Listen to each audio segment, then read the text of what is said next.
At least a few of you are showing your faces. Yay, happy days. I don't know.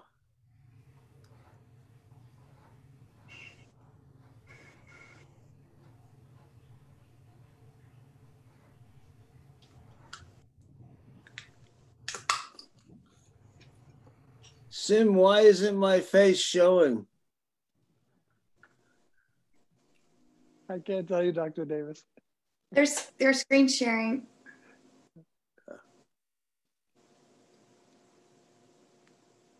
You're seeing it in my face twice. I feel like I'm supposed to be like,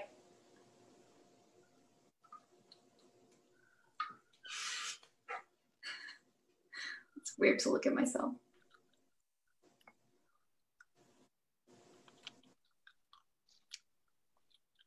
Hello again. Hi.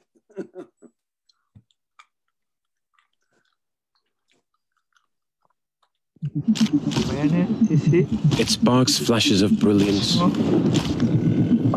prompts bold moves, and threads our wildest ideas together.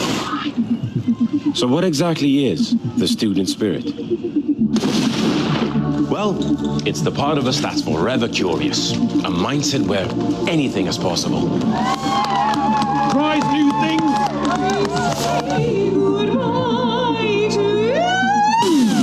Keeps you sharp between the ears and pays just a little more attention.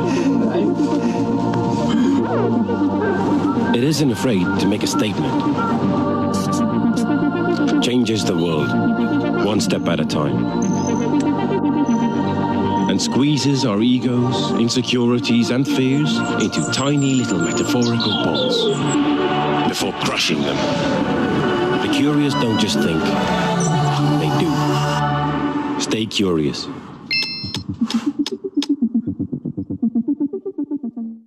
Good evening, ladies and gentlemen. We are so glad to welcome you as part of our community tonight. Please note that this webinar is being recorded and distributed live stream. By entering this virtual meeting room, you give your consent to be recorded and distributed by the Student Hotel Vienna and other third parties. If you prefer to not be recorded, please turn off your camera and microphone and/or go to the Facebook Live video feed, the link to which has been placed in the chat room. For a better experience, please turn off your microphone and set your video to gallery view. Tonight, we are joined by Dr. Bob, Alecia Lawyer, who is founder, artistic director, and principal oboist of the River Oaks Chamber Orchestra.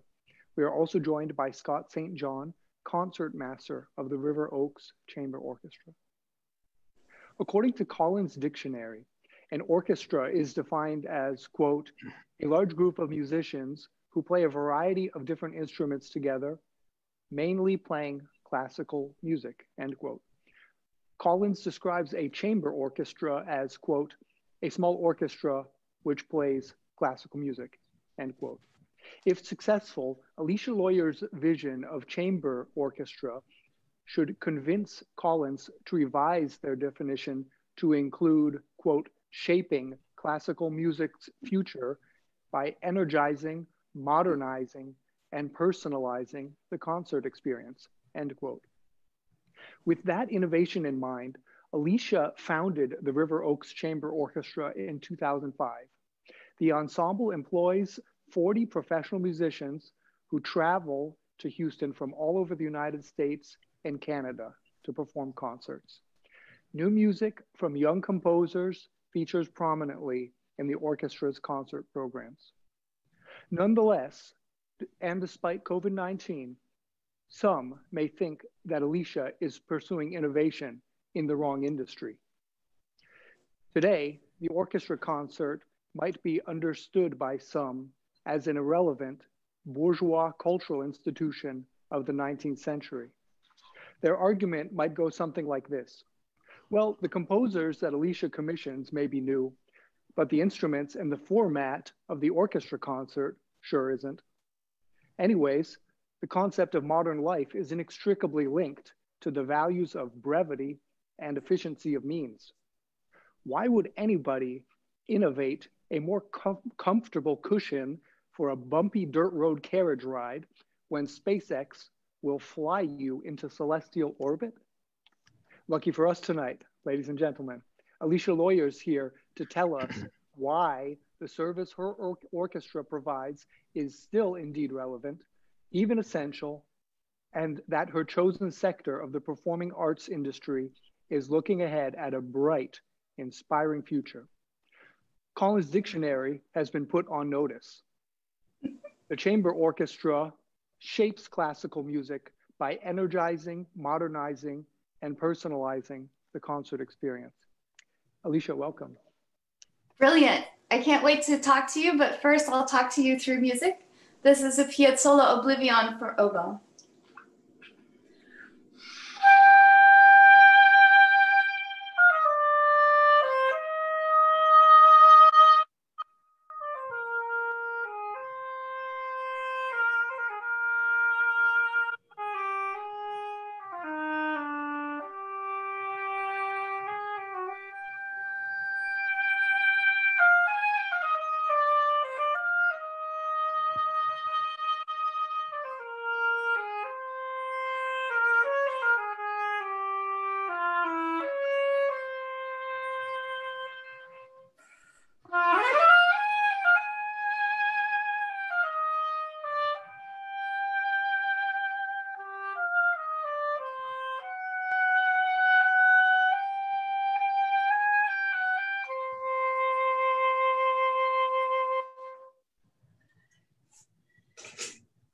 Now I'll breathe. Thank you. Yeah, okay, that is the one thing I'll just introduce, that on Zoom is so strange that there's like no clapping. So I do have an app for that. And so there we go. Thank God. So Alecia, tell us about where you come from, how you got into the oboe, your first experiences with music. Wow. Well, grab your choice of libation and let's hang out a little bit. I'm from Texas, small tiny town called Van. It's actually 2 syllables, Van. And my parents are music teachers still, band director, choir director, had mom 2nd period, dad 3rd period through high school.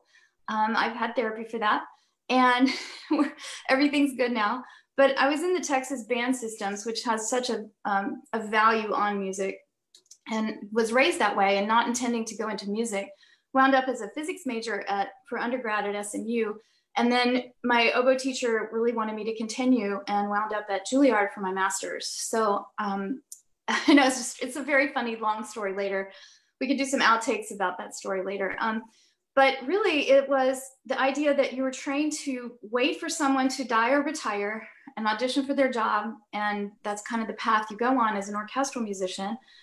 We had a lot of gigs that I did in New York with a trio called Trio Trouvert. A lot of weddings and receptions, and I have a bunch of gig stories about that. But after that, you do the audition circuit.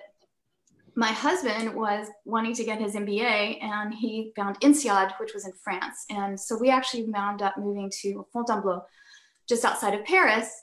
And at first I thought, oh, my stars, that's the end of my oboe career, because if any of you know, oboe playing it's vastly different in Europe compared to America. And I thought, okay, I'm not going to get a job in an American orchestra. But when we were over there, I really rediscovered what music is in Europe, over where you guys are.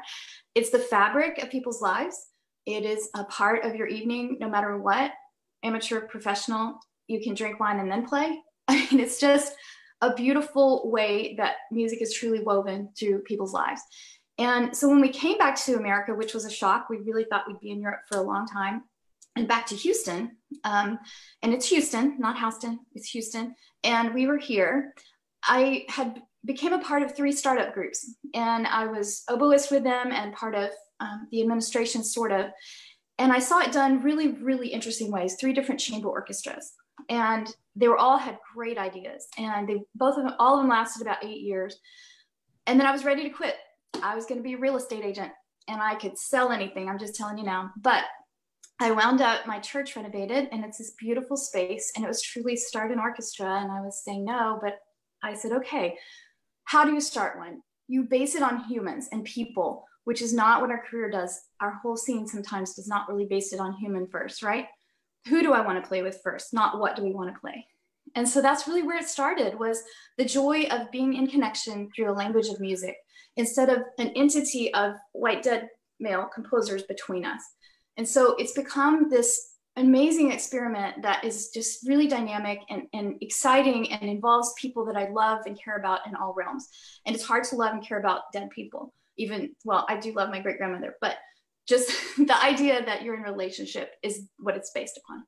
So Alecia, just a question about your parents again. You said that they were band teachers. How come you didn't want to pursue a similar career? Well, I did teach oboe for a while, but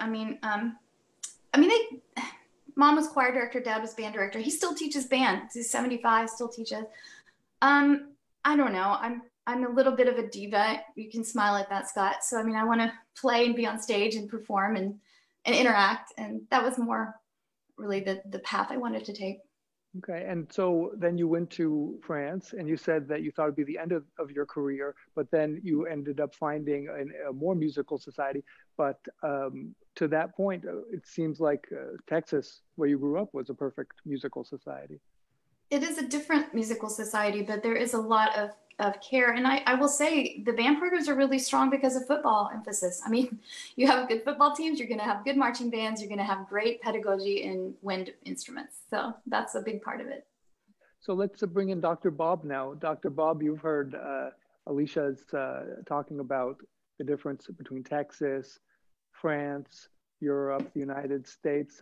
What are your thoughts on everything she just told us? Well, I've got a question for Alecia for starters. And I'd love to know how you perceive the difference between the oboe and oboe playing between the United States and France. And I would add for our watchers, the word oboe is an Italianization of hautbois, which is the French word for high wood. And that is the name of the ancestral, well, not the ancestral name, the name of the oboe as it was created out of something called the shawm. But anyway, it's the French who created what we understand to be the proto-modern oboe. So how is it different there? And do they listen to the oboe differently? That's a really good point. There's a completely different way of scraping reeds, which I will not get into, but I will just tell you that oboists actually have to make our own reeds. And there's just a different style and a different sound concept. So if you see this is my oboe reed. And you can see it. I'll put it in the middle so you can see the tips really thin and all that. European scrape has just a vastly different thing, but just 2 seconds of, you start with a rondedonnex bamboo and you have all these different ways you shape and scrape and do, and you make your reed. So we also operate with knives a lot, but the difference is you're actually crafting a different sound.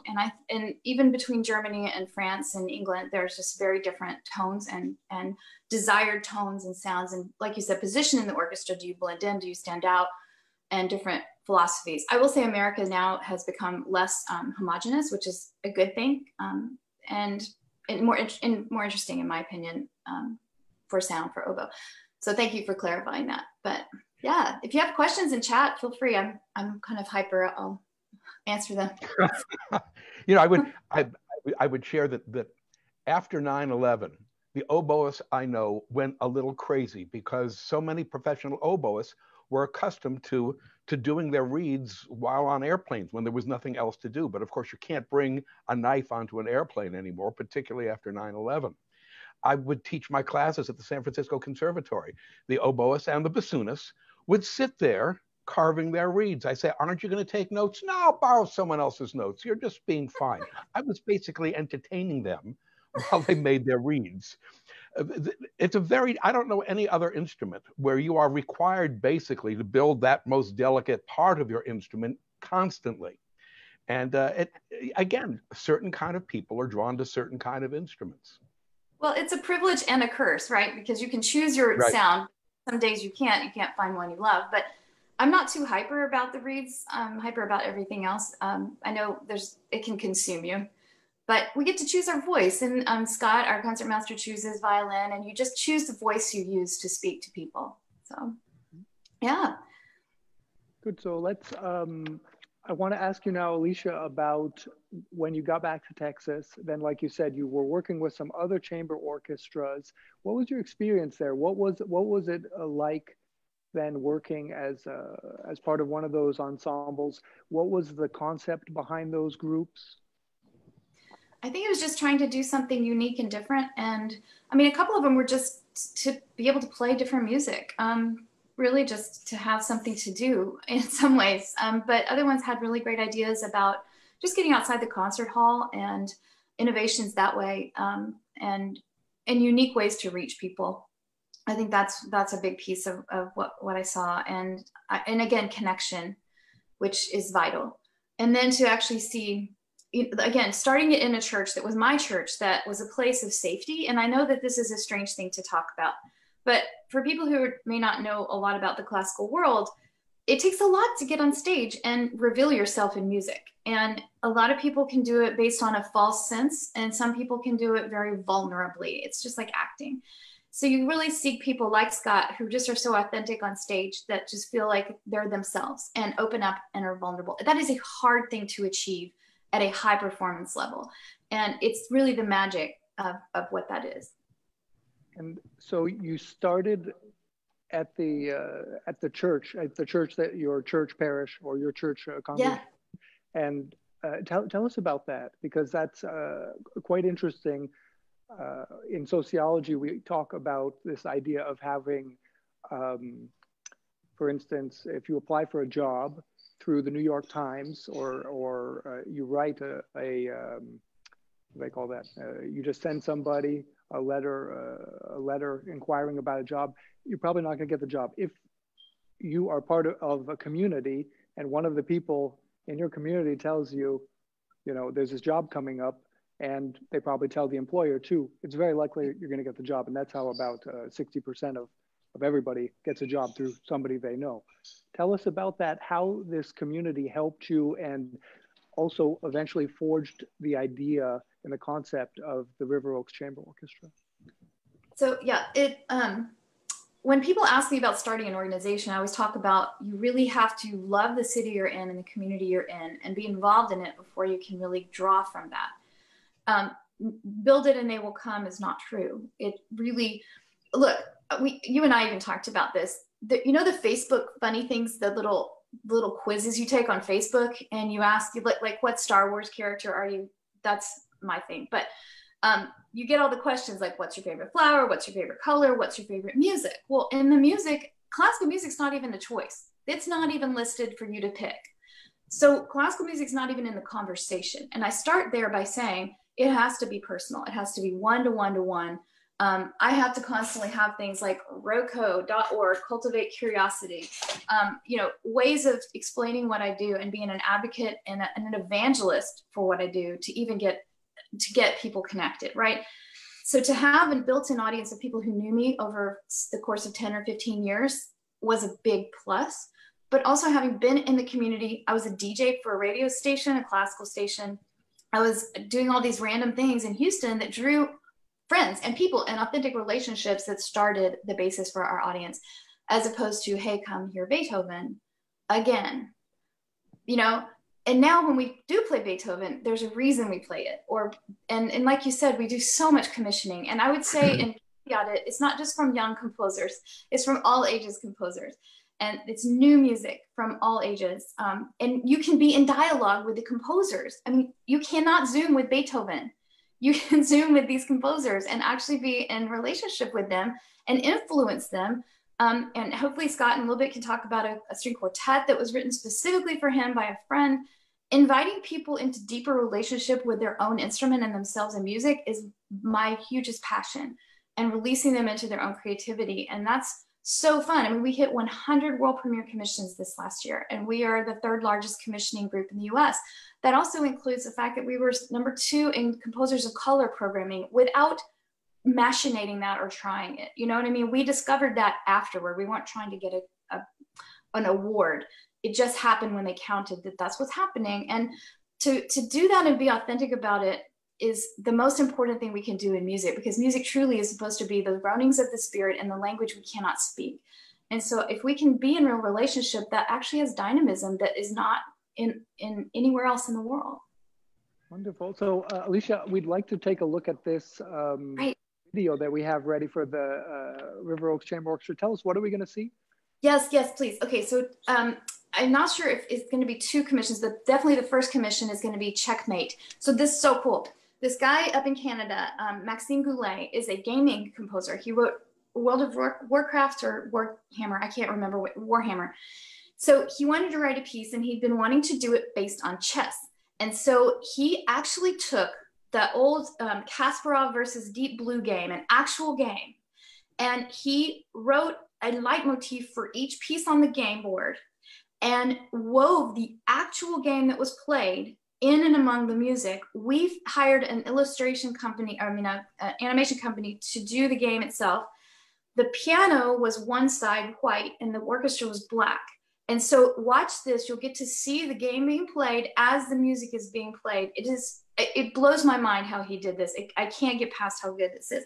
And then you're gonna hear traditional Mozart, but you'll hear the lifeblood of what we do, the last movement of the Hofner Symphony. Just 2 snippets of each, maybe just a couple of minutes. I may even talk over the video to tell you when to stop. So Christian, thank you for having it queued up.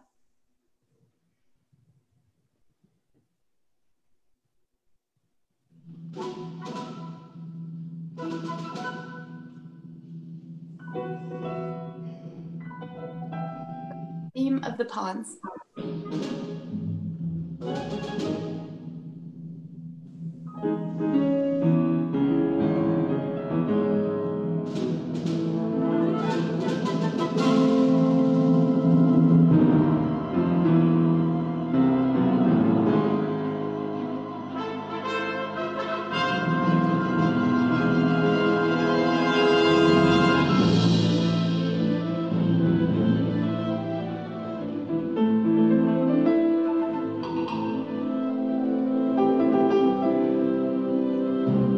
Great. Is this the video? That's great. So that was just a part. You can go on and see it. It won't be glitchy video on our YouTube channel, Rocco Houston. You can see the whole thing. You saw the game being played down there. It gets so complicated through the whole game, but it's the actual game, and it's the one that Kasparov actually won. You know, he lost the final game and got mad, but this is the one he actually won. So do we have the Mozart, or did you want to play that one next?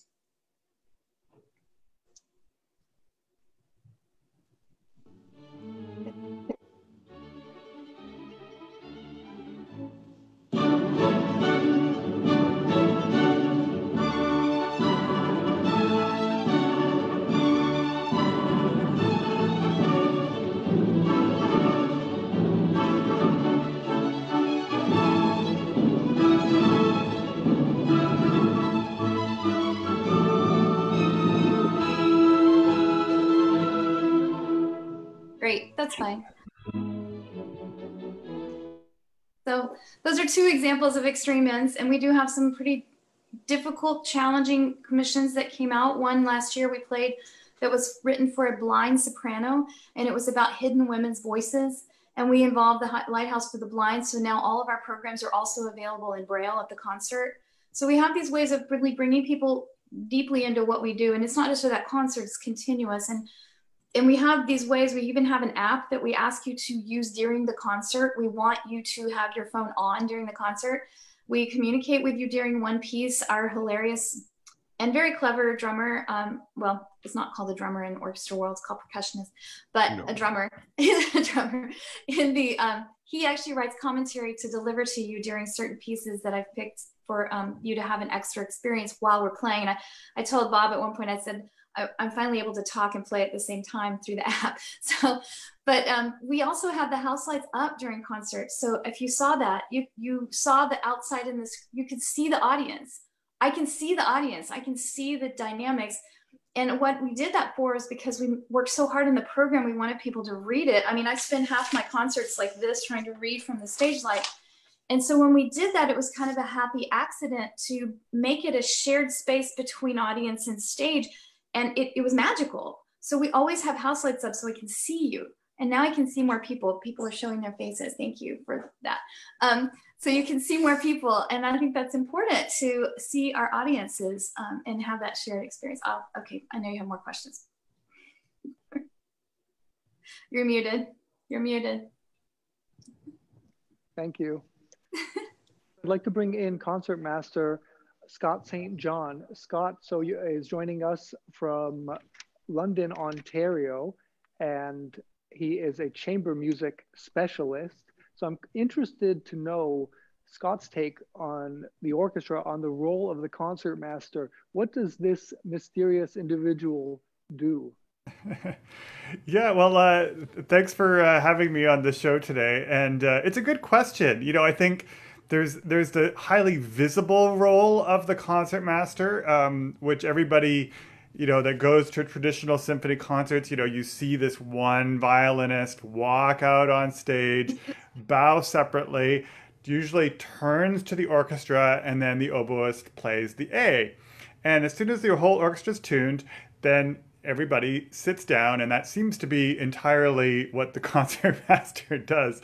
And in reality, of course, the concertmaster does have quite a large role. And I always interpret it as sort of, you know, my background is very much in chamber music and string quartets, very democratic kind of music making situations. And so my take on the concertmaster is very much trying to treat the orchestra as one large chamber music group. So even though, you know, the concertmaster traditionally organizes the bowings in the string section. And so this is something where you actually spend many hours before the first rehearsal, kind of making sure that you know what's going on in terms of all the up bows and down bows. So not so much that we just, you know, visually match, but it also makes a big difference for the amount of time that it takes to put rehearsals together. If you don't have your bowings arranged, then you spend half the rehearsal, you know, trying to be like, hey, over there in the violas, should we try to do this down bow because we want it to sound like we're flowing up this way, you know, this kind of thing. So you can kind of take a lot of that time away by preparing in advance. I would, however, say that that the bowings, although important, I think are also still less important than just the general communication of the concertmaster with the conductor and the rest of the orchestra, and especially the principal string players that are in the front. So chamber orchestra is arranged very much like a regular orchestra in that we have the violin 1, violin 2, viola section, and the cello section are all right there in front of the conductor. And so I can make eye contact very easily with all my section leaders. And so that's basically like our little string quartet. And if we are well in sync, watching each other, playing together, then generally the whole string section, because they're following their section leader. So in other words, you know, this kind of, even though it's a slightly army style discipline situation, really we're all just trying to, you know, participate in this musical encounter and be really unified. The other nice thing is that, you know, I can also glance over at Alecia in the oboe, or, you know, Nathan in the principal clarinet, and, you know, kind of have an idea of how things are working that way. It's always, you know, Alecia always laughs at me because I love doing the conductorless concerts that we do once in a while, because actually that's the biggest challenge of all for the concertmaster, is to actually play the role of the conductor, despite the fact that you're actually just playing with the violin. And so even when we have a conductor, I try to take the idea, you know, that I should know the score, and that I could potentially, like, if the conductor, you know, for some inexplicable reason, you know, drops the baton and cannot do anything for a while, you know, we would still be able to continue because, you know, I would have an idea of how to proceed. So far, that has never happened to me, but, you know, I'm prepared for that. We can arrange for it to happen, you know. We could make that happen. Well, and what you need to know is that trying to find a concertmaster for Rocco is really challenging. It's a very different role than most orchestras, just because we do require them to be, like, he stands up and does a concerto and sits right back down. I mean, it's just an integrated position. And he was one of the few people who really also remembered the winds in the back and the strings. It truly makes the orchestra feel unified. And as you can already see, the joy that he has, the joy is the #1 quality that we look for.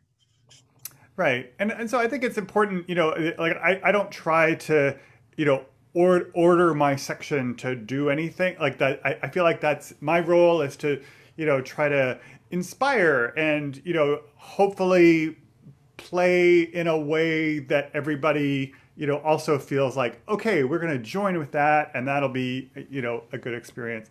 I have an excellent relationship with my co-concert or assistant concertmaster, Alecia. And, so that's already a very nice thing. We seem to, have a kind of intuitive, I'll go to start marking a bowing in, and, Aloysia will beat me to it and do exactly what I was planning to put, so that kind of thing is really nice. And I think, Alicia's already talked about the people aspect of Rocco, but it is actually very special. I've played in lots of groups here and there, and you very seldom run into this kind of unity of spirit and kind of good vibes. And I think, Alecia, you always say, right, we don't hire anyone who's, not a good person. So there you go. Oh, we actually have a different saying that's a little more rude. We say no jerks allowed, but there you go. Right. Scott, In the music world, that's a greater challenge than many people might actually think. One thing I would add to what Scott was saying, while most first violinists think they could be the concertmaster, because that's the natural competitive edge high-end players have, a concertmaster really is a very special person, aside from being an expert violinist. A concertmaster has to tread a very strange place, a strange ground. I mean, in a big orchestra, the concertmaster is the only member of the orchestra who is hired and fired at the whim of the conductor or the music director. He's not covered, he or she is not covered under the union rules that govern hiring and firing. That's because the concertmaster is partly management, that is helping to run the orchestra, as Scott just so beautifully described, but is also a member of the band. So you have to get along with you have to be a member of the rank and file and get along with the rank and file, and yet still maintain a degree of authority and hopefully not distance at the same time. It takes a very special sort of person to be able to effectively pull that off. And bless you, obviously, it works brilliantly at Rocco. One of the, there's so much amazing stuff that's coming up, and I want to keep it short here, but Alecia mentioned her church and churches. And as we were watching those videos, I trust the viewers noticed the organ pipes, because it's the churches in our communities that have stages, that have space and lots of seats, and have wonderful acoustics. I would tell you that in the San Francisco Bay Area, the best performance venues like Old First in San Francisco, or in Berkeley, St. John's, or First Congregational, known as First Congo, these are the highest sought instrumental venues and vocal venues as well, because you don't need 3,000 seats, but you need 800 or 500. You need great acoustics, and you need an environment that's attractive and comfortable.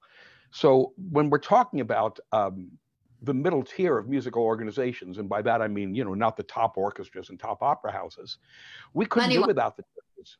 We couldn't do without the churches. They are our essential venues. Well, I will tell you this, that's a challenge in America. It has been a really bizarre challenge, and y'all are not, I guess a lot of you are not there. When I was in Europe, and Simeon, this is an interesting point to kick it back to you. It was so normal to go to concerts in Europe in churches, right? And in New York as well. In Texas, no. It is not normal to go to professional performances in churches. So our struggle with our brand has been Rocco is a professional and at the highest level, broadcast nationally, weekly, a performance today, but yet we play in a church. And so it's been an interesting struggle. I don't know if y'all have that issue, Simeon, over there. Mm-hmm. Oh, interesting. So I wanted to quickly bring it back to Scott, because I wanted to ask Scott about the bowings. Like you said, Scott, could you give us some examples of how the bowings could go wrong? How could the things that keep you up at night when you're on stage, think about going on stage? Bowing's gone wrong. That's a whole I know, that sounds like a fabulous YouTube video right there. Yeah, well, bowings, I guess in some ways, there's a mathematical, kind of formula style to bowings. Like you generally want, major cadences or big chords to be on a down bow. Like, so if a Mozart symphony is ending with a, this kind of thing, you would never want it on a, because you wouldn't get a similar attack and a sort of feeling of presence on the note. And so a lot of the time, what we're doing is moving backwards from those little places of down bow or emphasis and trying to organize how are we going to get there in a way that doesn't involve, suddenly being like, oh my God, I'm here, I need to be here, and you don't have time to do that. So, I mean, that's one issue is, for instance, at endings. But a lot of the bowing also is about, not creating sort of unnecessarily like choppy idea. Like, so for instance, if you have a beautiful, a beautiful phrase like that, you don't want to chop it up with, because you'll get kind of an accent on each note. And so these are kind of the interpretational decisions that sometimes the composer doesn't indicate. Like sometimes the composer does put very clear bowings, especially in newer music. But when you go back to composers of Mozart's time, I think they expected the players to interpret in many ways. And so those are a few of the possibilities for bowings. Wonderful. And then my last question at the moment for you is, what happens when you have the idea, okay, the music needs to be doing this, like you said, on the down bow, and then the conductor is going against what you are planning to do? Do you ever fight with the conductor is my question. Oh, well, fighting with the conductor is a really bad idea. That never leads to a good outcome, because I think either of us can sabotage the concert if we felt like it. So I think generally there's a feeling on both sides that you have a very supportive relationship. I would generally, if a conductor tells me to do something that I'm really, really against, I would probably just try to find a way to, is there a possibility that we could, is it actually a musical thing that you're looking for, and can we solve it, in a slightly different way? So in other words, like a little bit diplomacy to kind of solve that issue. But it's an excellent question, and I think I don't think there's ever been a situation where I've been annoyed enough at a conductor that I would do something deliberately wrong in a concert. No, but I will say it can too happen. that with Roku, I mean, it's definitely definitely screen ahead of time, and we work with different conductors each time, so there's not a named conductor, which is a big piece of this. Mayan Chen is our artistic partner. She comes at least once a year, and she's been great. But really, it's a matter of they know that it's a founded group and that all of us are soloists or chamber musicians, and so to even come conduct us is a big step, to know that they're there for a collaboration, not for a dictation, and it's a different relationship. So I think that's really nice too, is everybody in the orchestra can raise their hand and say, hey, I have an idea, would you try this or something? And respectfully, again, it's not arguing, but it's an interesting dynamic. It's kind of like an Orpheus meets another type of chamber at St. Paul. It's like a combination in a way like that.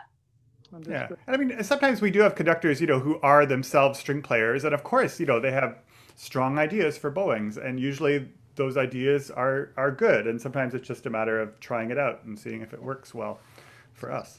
Would you play? But sometimes composers, if you're a piano player, and so many composers are piano players, as I am, there's no faster way, there's no quicker way to show your ignorance and therefore lose the support of the string section than by trying to overbow and writing too many bowings. Because all I can do is reveal myself to be the fool that I am when it comes to stringed instruments. I mean, I've written 5-string quartets, I've written string quintets, I'm writing a concerto right now for piano and string orchestra. Right. I have almost no bowings. I don't even bother with bowings anymore. Right. Most of my string quartets were written for the Alexander String Quartet. They know what I want, and they ask me, what do I want? And then I leave them alone. It's like the old line, better to be silent and thought an idiot than to open your mouth and be proved so. And If I you're a would also, composer, better not to put in bowings. Just be careful. Be well, careful. with the composers too. I mean, that's what's exciting is on every concert we have living composers, not necessarily premieres, but we have a premiere on every concert that we do, period. But we have multiple premieres, in fact, on different concerts. And what is interesting, coming from an entrepreneur side of this, I told you this, Simeon, that what had happened a few months ago, an article came out that said, so many people in the world don't know Mozart's music. And while some people can bemoan that and it's a problem, I, as an entrepreneur, see it as an opportunity because that means every composer's on the table and I can program no matter what there, and it doesn't matter. So to me, it was great. The other thing we do is we don't put our program in order. We mix it up. We put it in alphabetical order so you don't know what we're going to play until we play it and we talk to you about it. Now, on this particular season coming up, it's going to be all live streaming. And we have actually been live streaming for 7 years already. So we have a big audience live stream, and I'm excited about that. May and Chen's coming for our opening in 2 weeks. And so we've already been live streaming for it. So we will be putting it in order because I think it's going to be too confusing. But I just love that shakeup of you didn't know when the scary new piece was coming because most of our pieces are new. And I love that composers, to me, the way they fit into a performance, I view them as the matchmaker between audience and stage. That they're the, what is it, Yenta or something between audience and stage. And I think that's a really important part because their humanity lives there. Good. So once more back to Scott, I just wanted to ask here, master sounds like. I'm sorry, what's that? Can we hear what a concert master sounds like? Yay. Oh, yeah, sure, yeah. So I just have a little selection here. It's one of the caprices by composer Sophie Carmen Eckart-Gramate.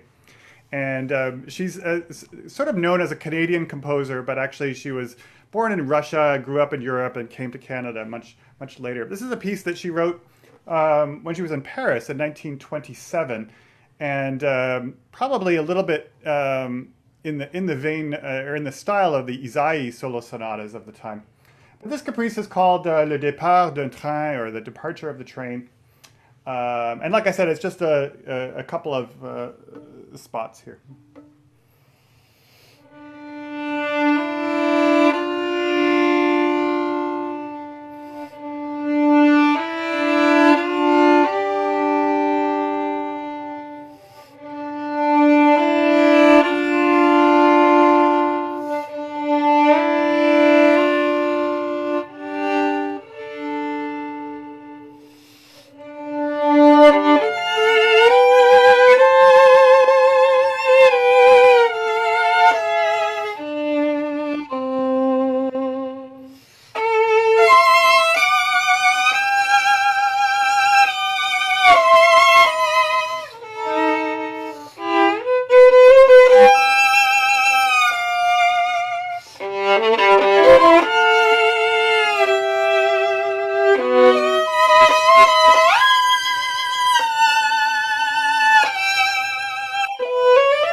Lovely.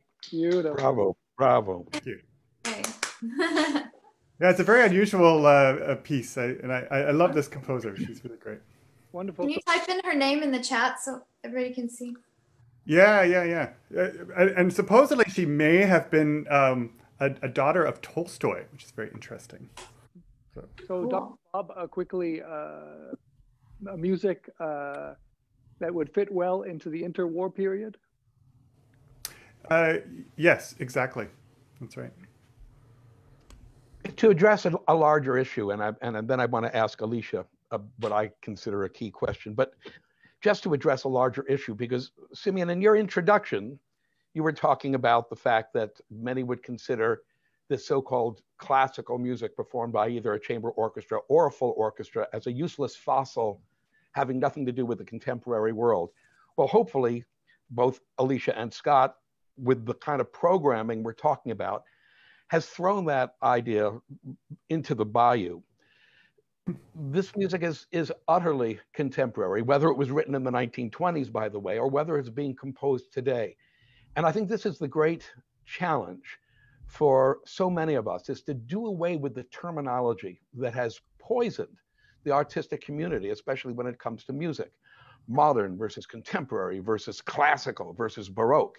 It's all music, all written by people. I've been told, and it really drives me crazy, by musicians, that I won't even play this antique music, which is representative of a phallocentric, patronymic Euro aristocracy and so forth and so on. I'm honor bound to remind these people that A, the composers who wrote this music, whether it's being written today or 200 years ago, were working class, middle class people. They weren't members of the aristocracy. If the aristocracy had money to commission them, so be it. That was the patronage system as it existed.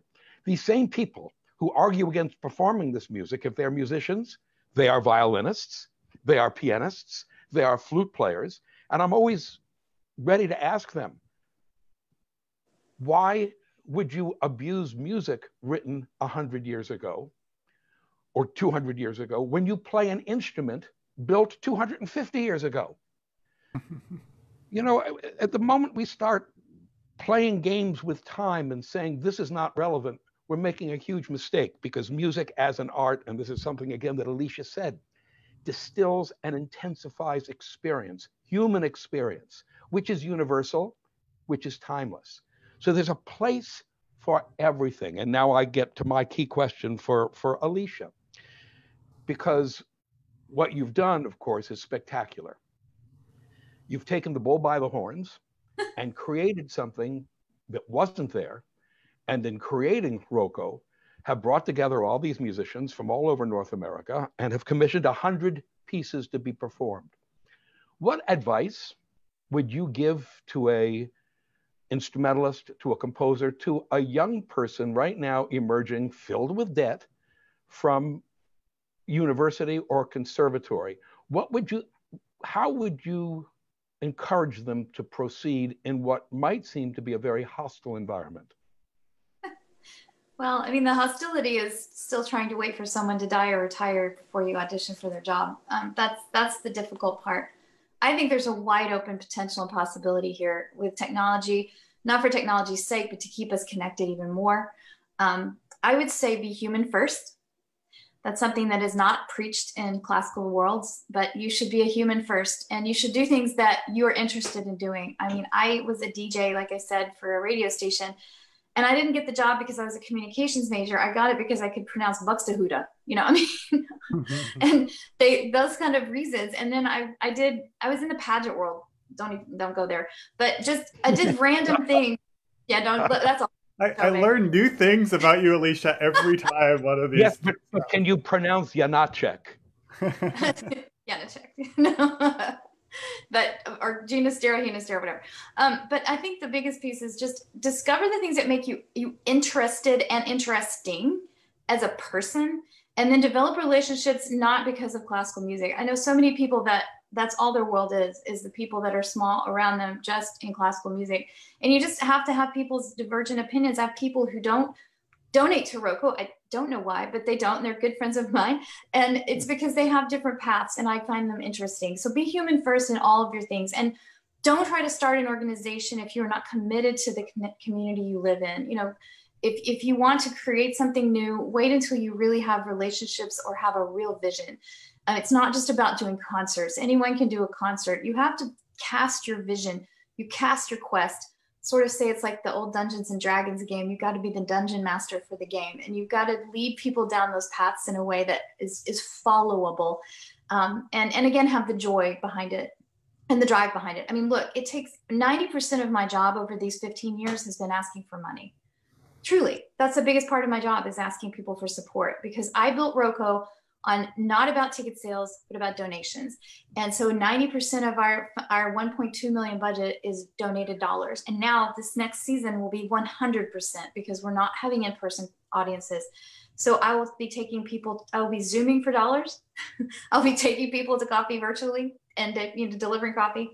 But truly it is about, so we were able to pivot very quickly and be able to do our whole season, which is called Color and Light. That's our season coming up. And if you actually saw that concert at the Hofner, our shoes were all bright colors. Scott had yellow socks on. And so this season we've gone all color all the time, just no more black, just everything riotous color, because we're not a visual medium. So I would say to the people coming up, they're going to have to shift their thoughts in just playing beautiful music and playing it well, which is also a requirement, to also working on speaking to an audience, working on visualization on what you do when you're presenting yourself. There's a whole consulting field that these people can't pay for because they don't have a job yet, but they need to be able to get that understanding of how you present yourself. I mean, I chose a green dress. I'm in this position. I have this light. Those things musicians are never taught. Your business of music classes are always about your resume, which means nothing in this field. And so I think that's the biggest piece. Explore the things you want to do, and then have a drive if you want to start something, and just connect with humans first. That's my opinion of all that. But yeah, so Color and Light. And oh my gosh, Bob, we've got to talk about last year, why I even know you. Because you came and did a concert with us last year, which represents what you just said. We did the Age of Aquarius concert. We did music of the 70s, but 1770s, 1870s, and 1970s. So we did it through the span, and you ushered us through all those eras to show the value of those. And I find that fascinating. That was a fun, and can you believe it? It wasn't even last year, dear. It was in February. Oh, it feels like 100 years ago, doesn't it? Totally. I know. Well, this is the kind of inventive, clever, off the charts, outside the box programming that successful organizations need to indulge in order to be successful.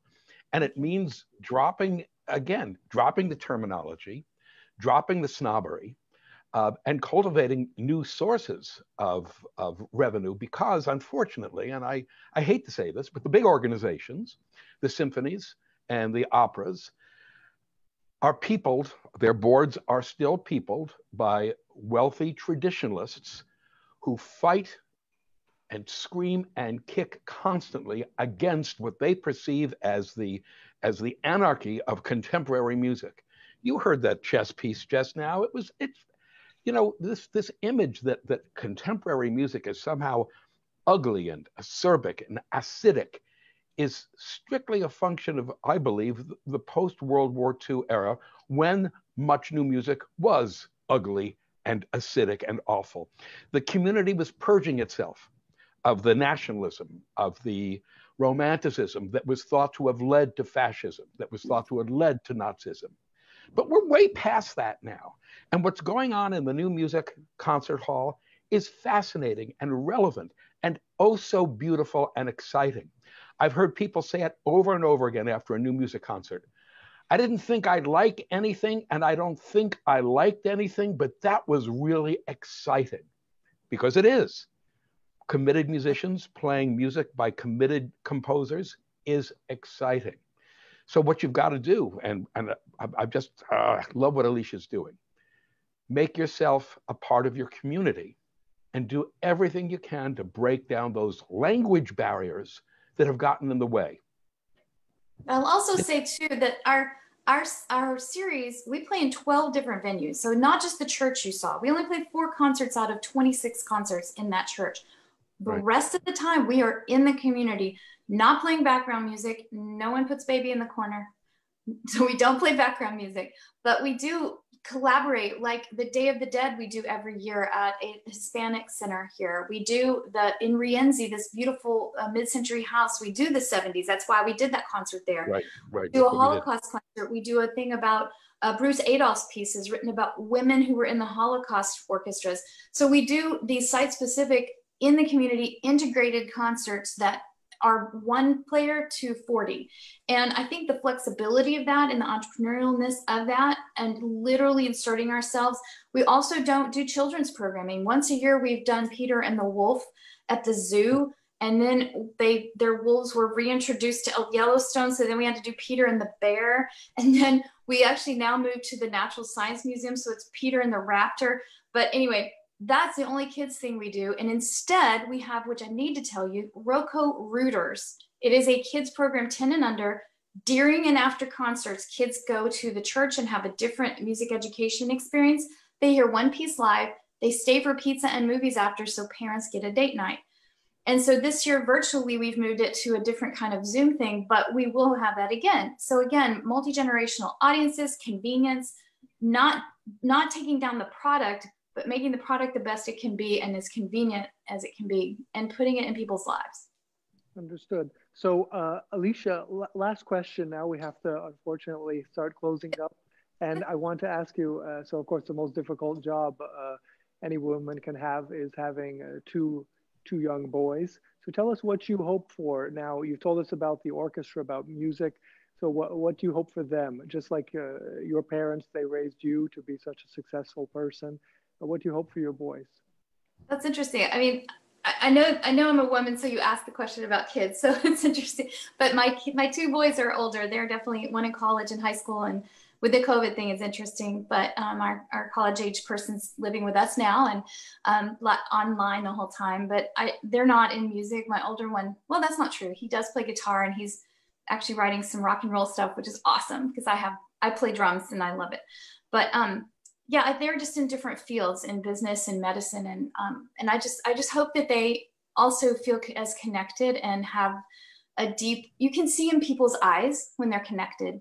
You can see that they're relating. And that's really all I hope for them, is that they have that vulnerability to go out into the world and know that they can connect with people. That's all I really care about for them, and that they find those connections somehow, some way.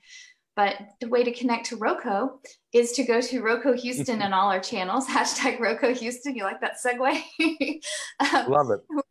Roco.org. And we are supported by donations. If you just happen to know someone who is as entrepreneurial and, Virgin Airlines, Elon Musk, if you got a way to get to him, let me know. I'm happy to ask. So just all these entrepreneurs who are really trying to change our world, I think would really love Roco, and we rely on those kind of donations. So it matters at Roco.org and on our Facebook. But we connect really well with you guys, and I would love for you. Nobody's chatting. Nobody's connecting with me on chat. So Alecia at Roco Houston, you can do that at Roco.org. But please, we would love to dialogue with you. And when you're on our concerts, 2 weeks from this Saturday at 5 o'clock Central, which will be really late for you guys, we are doing a live stream of our opening show. And it's Starburst. We have a bandoneon player that's doing a premiere of his work. Man Chen will be there. And please, even if you have to see it afterward, it will stay up on Facebook Live. Do comment and we will respond. I really appreciate this opportunity. Wonderful. So let's have a look now at how to stay in touch with Alecia and Scott. Let's have a look at their website now. Like she said, it is roco.org. Let's take a quick look. Roco, not River Oaks Chamber Orchestra, just Roco now. We've rebranded. And then we see there's the season, so you can just click on and see the video. There's one of their musicians. Lovely. And the listen tab. If you look at the listen tab up there, can you click on that, Christian? And the listening room. Down 3, the listening room, down 3. If you click on that, all of our past concerts are available for free listening and on every streaming channel. Not just YouTube, but on Spotify, on Apple Music. All of those are albums from every past concert you can listen to for free.